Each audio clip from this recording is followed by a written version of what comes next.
CA बनने के बाद से ही practising chartered accountant bank audit को करने के सपने देखने लगता है। आर्टिकलशिप के दौरान बैंक ऑडिट का उसका अनुभव उसे सीए में और लगन और मेहनत करने के लिए प्रेरित करता है। बैंक ऑफिशियल्स के द्वारा दिया गया सम्मान उसे सीए प्रोफेशन के वास्तविक ढांचे से रूबरू कराता है। परंतु पिछले कुछ वर्षों में बैंक ऑडिट को लेकर सरकार और आरबीआई की उदासीनता ने पूरे सीए समाज के उस सपने को ही तोड़ दिया है। एक सीए अपने प्रैक्टिस के कुछ प्रमुख असाइनमेंट में से बैंक ऑडिट को रखता है, लेकिन धीरे धीरे बैंक्स ऑडिट सीए फर्म के हाथों से निकलते जा रहे हैं। सरकार की नीतियों के चलते बैंक लगातार मर्ज हो रहे हैं।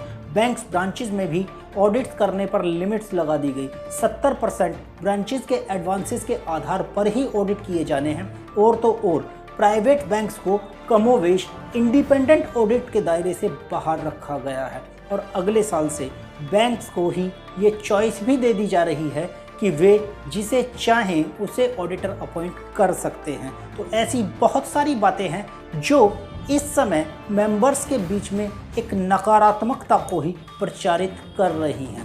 प्रैक्टिस के रोज नए एवेन्यूज बताता आईसीएआई और उसके पदाधिकारी बैंक ऑडिट के खत्म होते असाइनमेंट्स पर मौन हैं। सर्वोच्च नेतृत्व से लेकर ब्रांच स्तर तक सभी प्रतिनिधि बस मौन होकर मेंबर्स इन प्रैक्टिस की गिरती साख और आर्थिक उन्नति को लेकर कुछ न कह पाने की स्थिति में है। क्या यही वो दौर है जब आईसीएआई सिर्फ एग्जाम कंडक्ट कराने वाली संस्था से ज़्यादा कुछ भी नहीं है?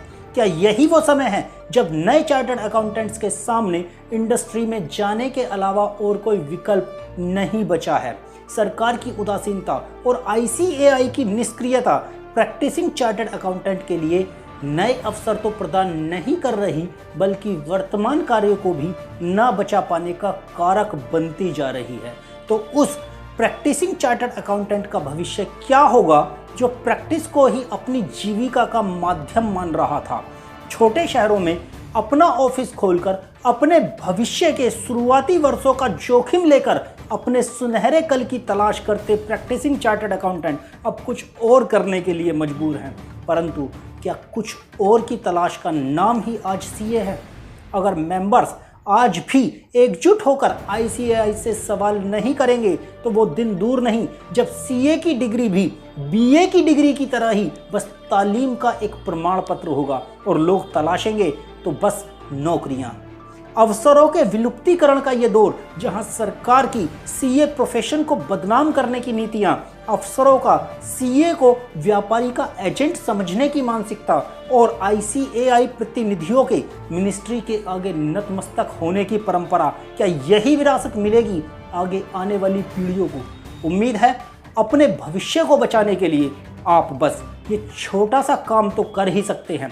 इस वीडियो को इतना चलाएं कि आईसीएआई के प्रेसिडेंट और मिनिस्ट्री तक इसकी धमक पहुंच जाए। आप हमारे चैनल के साथ बने रहिए। मेंबर्स इन प्रैक्टिस के सभी इश्यूज को लेकर के हम आपके बीच में आ रहे हैं। द सीए पल्स आपकी हर एक आवाज को सरकार तक पहुंचाने का माध्यम बनता रहेगा।